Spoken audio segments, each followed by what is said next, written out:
And the more I studied, the more I found that indeed Jesus Christ is the truth.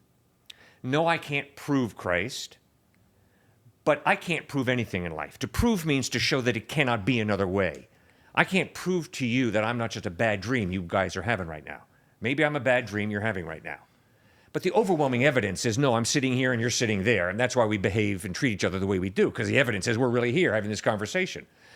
So I can't prove that God exists, but the overwhelming evidence of order and design pointing to a designer, of this innate drive for meaning in life, of love. Love demands there be more to reality than simple matter and energy, simply biochemical reactions. There's got to be some type of spiritual being who creates us with this innate ability to love.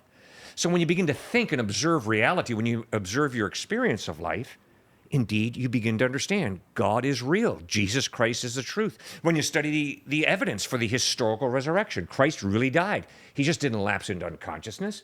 A Roman soldier took a spear, jammed it into his side, and we read in the Gospel of John that an issue of watery serum separate from red, hard, clotted blood flowed from his side.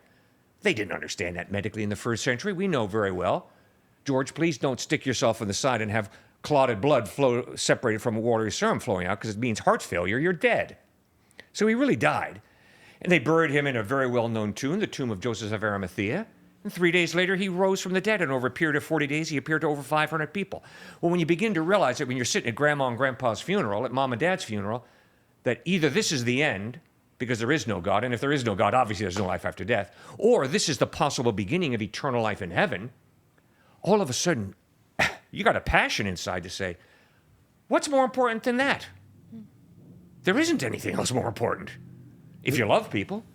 And so that's what fueled me, George, to go out and start standing up on college campuses and challenging people to consider Christ. Wow. That's incredible. And I think what I love is that, you said you're like, I'm not an intellectual, you don't like to study, No. Right? And I just think that it's so true, because usually when you, Yeah, it's you so meet true, somebody, man. not for Yeah, you're not you, intellectual. no, not for you, but You read my mail, you're right. I know it. No. But no, normally when you meet somebody, I mean, to me, you are incredibly intellectual and you're so wise. And so you would think that you were born with this ability to, to have such intelligence. And so I think that is so inspiring to everybody. If you feel like, well, I'm not somebody who's good at school, I'm not somebody who's good at studying, so maybe they don't want to reach for their Bible, they don't want to reach for the research, to really learn. So I just think that's incredibly inspiring, and I think that's amazing.